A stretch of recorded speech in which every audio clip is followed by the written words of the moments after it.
बैठकीमध्ये संघटनात्मक बैठक होती। या बैठकीमध्ये एसआयआरचा कार्यक्रम, मतदार यादीच्या पुनर्निरीक्षणाचा जो कार्यक्रम चालू आहे त्या कार्यक्रमासंदर्भात मतदारसंघाचे सगळे प्रमुख आमदार आणि आमच्या लोकसभेचे खासदार या सगळ्यांसोबत माननीय प्रदेशाध्यक्ष महोदयांनी बैठक केलेली आहे। या यादीच्या पुनर्निरीक्षणाचा कार्यक्रमाचा पहिला टप्पा पूर्ण झालेला आहे, त्याला 7 दिवसाची मुदतवाढ मिळालेली आहे। आता दुसऱ्या टप्प्यामध्ये ही प्रक्रिया आलेली आहे।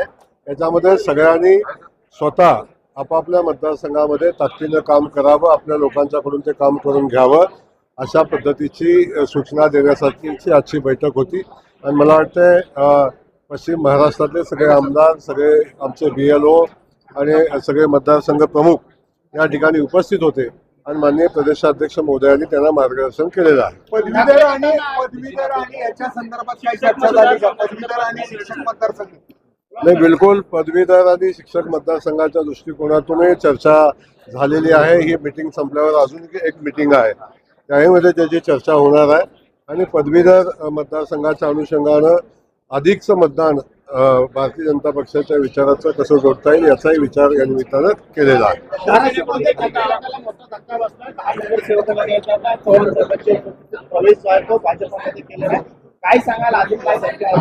नाही, आपण पाहिलं असेल, खरं वास्तविक पाहता माननीय मुख्यमंत्री महोदयांच्या काही सूचना होत्या, प्रदेशाध्यक्षांच्या काही सूचना होत्या की काही लोकांचे प्रवेश, ज्यांची मनापासूनची भावना भारतीय जनता पक्षामध्ये प्रवेश करण्याची आहे, अशाही लोकांची काय आचारसंहिता पाळून आम्ही प्रवेश थांबवलेले होते।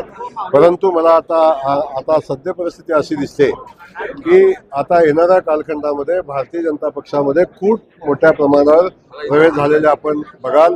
त्याचं पहिलं एक झलक आजच्या प्रवेशाने मिळालेली आहे की कळंब नगरपालिकेचे 10 नगरसेवक की ज्यांनी भारतीय जनता पक्षामध्ये प्रवेश केलेला आहे।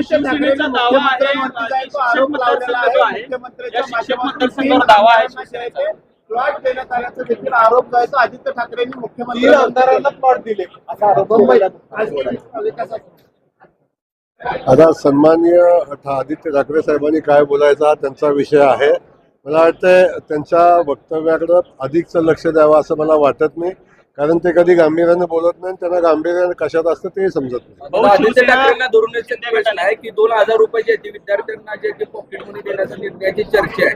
विद्यार्थ्यांना जे शालेय विद्यार्थ्यांना 2000 रुपयाची पॉकेट मनी देण्याची चर्चा आहे। जर हे पैशाची सिगरेट अशी व्यसन करणार नाहीत याची जबाबदारी शासन घेईल का? अशा पद्धतीचं जे आदित्य ठाकरे, मला कळतच नाही, अजून कशाची चर्चाच नाही, काही विषय झालेलाच नाही, याला भविष्याची का चिंता येणार पडते? आपल्या भविष्याची चिंता करण्याची आवश्यकता आहे आता। हो, शिवसेना शिंदे गटाकडून जे आपल्या पश्चिम महाराष्ट्रामध्ये विशेषतः पुणे याच्यामध्ये शिक्षक मतदारसंघ जो आहे त्याचा दावा केला जातो किंवा ती मागणी होते, यामध्ये काही विभागणी होऊ शकते का? नाही, दावा मतदारसंघावर करणं हा प्रत्येक पक्षाचा अधिकार आहे। मतदारसंघ कुणाला सोडावा या संदर्भात महायुतीची आमची समिती असते, त्या समितीमध्ये चर्चा होते, वरिष्ठ त्याच्यावर निर्णय घेत असतात आणि ज्या आमच्या सहकार्यांना किंवा ज्या पक्षाला जागा मिळेल तो पक्ष आम्ही एकत्र येऊन निवडणूक आम्ही लढवत असतो। त्या अनुषंगाने ही निवडणूक तशीच लढवली महायुती म्हणूनच लढवली जाईल आणि त्यालाच आमचं प्रथम प्राधान्य राहील। त्याच्यानंतर मला वाटतं महायुती होईल याच्यामध्ये कुठली शंका नाही झाली तर पुढचा विषय, त्याच्यावर आजच बोलणं उचित नाही। भाऊ, पश्चिम महाराष्ट्र जो आहे तो राष्ट्रवादीचा बालेकिल्ला मानला जातो, मात्र आता तरी भाजप बैठका घेतो, काय? नाही, पश्चिम महाराष्ट्र हा राष्ट्रवादीचा बालेकिल्ला मानला जात होता। पश्चिम महाराष्ट्र हा राष्ट्रवादीचा बालेकिल्ला होता, आता नाही। पश्चिम महाराष्ट्र हा भारतीय जनता पक्षाचा बालेकिल्ला आहे। सोलापूर जिल्हा असेल, सातारा जिल्हा असेल, सांगली जिल्हा असेल, आपण पुणे जिल्हा असेल, आपण पाहतो की आता ह्या भारतीय जनता पक्षाचा गड झालेला आपल्याला सगळ्यांना दिसतोय। अभिजित दिपकेंनी अभियान सुरू केले आणि आज त्यांनी त्याची पाहणी सुरू केली। झेडपीच्या ज्या शाळा आहेत त्यांची दुरुस्ती झाली, PM केअर फंडातून त्याला निधी देऊन त्या शाळा दुरुस्त करा अशी मागणी करतायत, ते पाहणी पण केलेली आहे।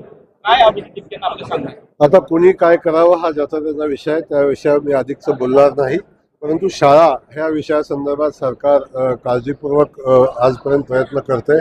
आता ज्या शाळा उभे राहिलेल्या आहेत, मॉडेल शाळा असतील, शाळेमध्ये शौचालय असेल, या सगळ्या गोष्टी असतील, प्रचंड मोठं काम शाळाच्या व्यवस्थेमध्ये सरकारनं केलेलं आहे.